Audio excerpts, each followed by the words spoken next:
প্রচুর পাখি আছে, এই যে দেখো, জাস্ট ওয়াও, দেখতে পাচ্ছ? সিনটা খুব ভালো, আমাদের খুব ভালো লেগেছে। তোমরা যদি চাও তো আসতে পারো এই হোটেলে।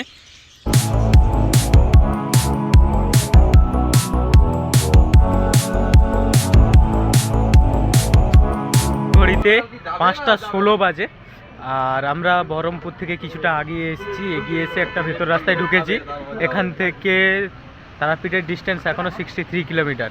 তো আসতে আমাদের অনেকটা লেট হয়েছে, এখনও লেট হচ্ছে। একটা জায়গায় দাঁড়িয়ে ওই সিঙ্গাড়া খেলাম, আমরা হালকা করে টিফিন করলাম, দিয়ে বাইরে ভালো পরিমাণে বৃষ্টি হচ্ছে, সেই কারণে একটা জায়গায় এই যে দাঁড়িয়েছি, দেখতে পাচ্ছ পেপার দিয়ে ঘেরা আছে, একটা চাতাল করা আছে, ওখানে দাঁড়িয়েছি।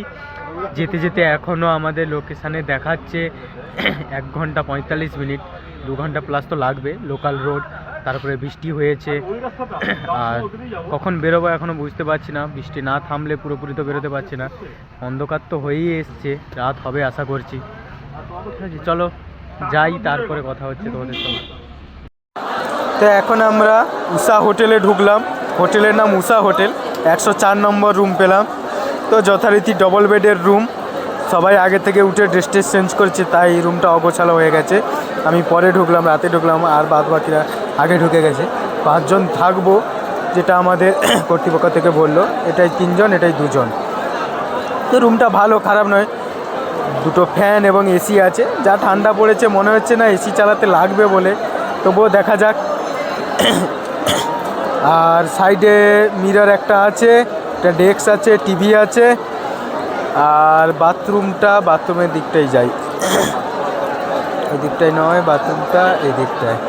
চলো বাথরুমের দরজাটা খুলে, বাথরুমটা যথারীতি দেখতে পাচ্ছি। কোমোড আছে, মিরর আছে, একটা বেসিন, ও গিজারও আছে। ও খারাপ নয়, গিজার চলে কিনা একবার জিজ্ঞেস করে নিতে হবে। আর সব কিছু তো ঠিকঠাকই দেখতে পাচ্ছি। সম্বন্ধে বলতে গেলে খুব ভালো, খারাপ নয়। আর একটা ডেস্কও আছে। আর রুম ভাড়া বলতে গেলে তোমাদেরকে 800 টাকা থেকে 900 টাকা, বিভিন্ন রুম।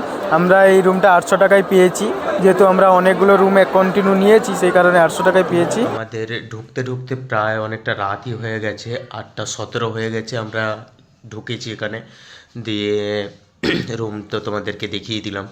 অলমোস্ট ফ্রেশ হয়ে তারপরে তোমাদের সামনে এলাম ভিডিও করার জন্য।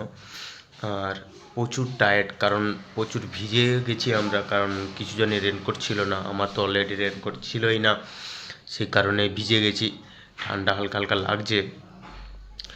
আর জার্নিটা খুব মজাই হয়েছে, খারাপ হয়নি। আর একজন নতুন স্কুটি যেটা ছিল তোমাদেরকে বলেছিলাম, কারণ নতুন থাকার কারণে আমরা কিছুটা যেই স্পিডটা নিয়ে আমরা আসতে পারবো ভেবেছিলাম, সেই স্পিডটা নিয়ে আসতে পারিনি যে কোনো কারণে। কারণ নতুন স্কুটি শোরুম থেকে বলে দিয়েছে 45 থেকে 50+ চালাবে না, তো যথারীতি ও 70 চালিয়েছে, ওর ওপরে ওঠা যায়নি। আর রাস্তায় একই বৃষ্টি হচ্ছে, তার ওপরে আমাদের বারবার দাঁড়াতে হচ্ছে। আর মাঝে মাঝে রাস্তা খুব ভালো ছিল, আর মাঝে মাঝে কিছুটা রাস্তার কাজও হচ্ছিল, সেই কারণে একটু অসুবিধা হচ্ছিল, কিছু করার নেই। আর লোকাল রোডে ঢোকার পরে তো আরও আস্তে আস্তে আসতে হয়েছে, দিকটা প্রচুর বাম্পার, গ্রামের ভেতর রোড। ঠিক আছে, অসুবিধা নেই, জাস্ট চলে এসেছি। আর প্রচুর টায়ার্ড আছি আজকের জন্য। চলো আজকের জন্য এইটুকু, নেক্সট ব্লগে তোমাদের সঙ্গে দেখা হচ্ছে। ভালো লাগলে ভিডিওটা লাইক কমেন্ট শেয়ার করো, অনেক অনেক ভালোবাসা দিও। তোমাদের জন্যই ভিডিও করা, অনেক অনেক ভালোবাসা দিও। চলো টাটা, গুড নাইট।